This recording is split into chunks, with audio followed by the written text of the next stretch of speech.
Olá, o estudo de hoje, o estudo 97, temos várias mitzvot, todas elas proibições ainda relacionadas com os animais que são kasher e quais não. Nos dias anteriores estudamos que temos uma mitzvah, um mandamento positivo de identificar quais são os animais, os quadrúpedes kasher, quais são os peixes kasher, quais são as aves kasher e quais são os gafanhotos kasher. Agora, depois ele já começou a introduzir que aqueles que não são kasher, ele introduziu novos mandamentos, são proibições. Antes eram mandamentos positivos, devemos identificar quais são os kasher. Depois agora temos mitzvot, proibições, dizendo que não podemos comer aqueles que não são kasher. Então ele já falou dos quadrúpedes e das aves. Agora ele consegue falando assim dos peixes. Proibição 173, não comer um peixe impuro. Tínhamos a mitzvah de identificar quais são os peixes puros e quais são os peixes impuros. Agora temos uma proibição, não devemos comer os peixes impuros. Proibição 175, não comer nenhum inseto alado. A Torá ela chama ele de sheretz ha'of. Sheretz é um rastejante, mas ha'of é, na verdade, traduzido de uma forma geral como ave, mas aqui ele está querendo falar sobre... Ele está aqui falando sobre animais pequenos que voam. Então, são os insetos alados. Não podemos comer nenhum deles. Tínhamos o gafanhoto, que nós chamamos de inseto na linguagem moderna, é chamado de um inseto. A Torá ela separou ele dos insetos, mas ele é chamado de inseto, e a gente então tem alguns gafanhotos que são kasher. Mas de modo geral, os insetos não devemos comer. Proibição 176, não comer nada que rasteje sobre a terra. Estamos falando novamente de animais pequenos que rastejam. Aqui na verdade já podem ser mais répteis também, então já entrariam nessa categoria. Não podemos comer nenhum desses animais. Agora, essa proibição 176, a Torá ela usa esses termos e repete várias vezes. Então, na verdade, os nossos sábios, na tradição, aprenderam algumas proibições que estão relacionadas a esses tipos de animais. Então, proibição 176 é o mais simples possível, são animais, são répteis, são animais rastejantes, seriam lagartixas, animais pequenos, minhocas, esses tipos de animais que não podemos comer. Depois temos a proibição 177 e 178, que elas, na verdade, desafiam um pouco as normas da ciência moderna. Ele parte do princípio que que existe um conceito de geração espontânea, animais que eles não nascem da reprodução de macho e fêmea, eles nascem de sujeira ou eles nascem dentro de sementes e de frutas.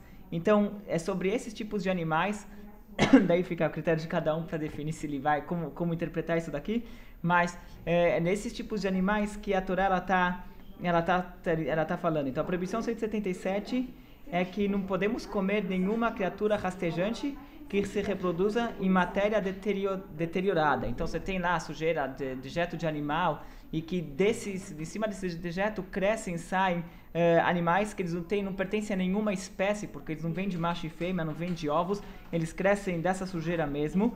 Então, mesmo esse, a Torá ela proibiu. Então, na proibição anterior, o termo que a Torá usou era o seguinte: e todo animal rastejante que se move sobre a terra é abominação e não será comido. As palavras que ele traduziu aqui como que se move sobre a terra, também tá, no hebraico é hashoretz alaretz. Então, os sábios traduziram que hashoretz significa também que ele se reproduz, ele cresce na terra. Em outras palavras, são animais que deixam ovos, que deixam próximas gerações. Esses não podem comer.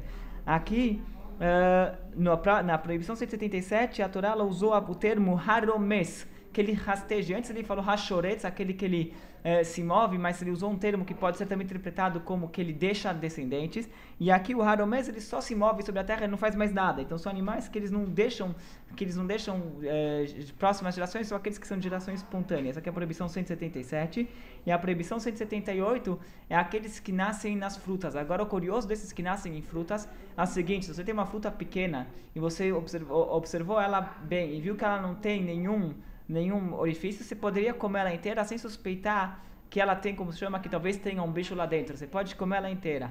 ou a proibição fica uma vez que o bicho saiu para fora, mesmo que ele voltou para dentro, daí é proibido. Então o que devemos tomar cuidado é quando você corta uma fruta, daí você tem que verificar se não tem nenhum bicho dentro. Então dar aquela mordida na maçã de fato pode ser muito gostoso, mas temos que tomar cuidado que quando você dá a mordida, depois você tem que olhar se não está saindo algum bicho, alguma coisa lá de dentro, porque pode ser que tem algum bichinho lá dentro. Então muitas frutas hoje em dia temos o costume que a gente abre elas antes com uma faca para poder comer. Frutas que é comum que tenham coisinha, seres dentro, às vezes muito pequenos, mas tem que ficar em observação, se é o figo, em alguns países o morango. Então dependendo da fruta a gente costuma abrir para olhar, até mesmo fruta seca se costuma verificar que não tenha talvez ovos de algum bichinho, isso aqui a gente costuma abrir a fruta para olhar. Então na verdade aqui temos 5 proibições. Uma que é a proibição 183, que é não comer o peixe impuro, não comer um inseto alado. Depois, 3 que estão tratando de seres pequenos, vermes, animais rastejantes. Então, aqueles que são os répteis pequenos comuns, os animais comuns que eles se rastejam e se reproduzem. Depois, aqueles que são, que eles crescem de dejetos, que eles são de geração espontânea, não se reproduzem. E depois, aqueles que vieram das frutas, mas depois eles saíram da fruta, esses daqui também não podemos comer.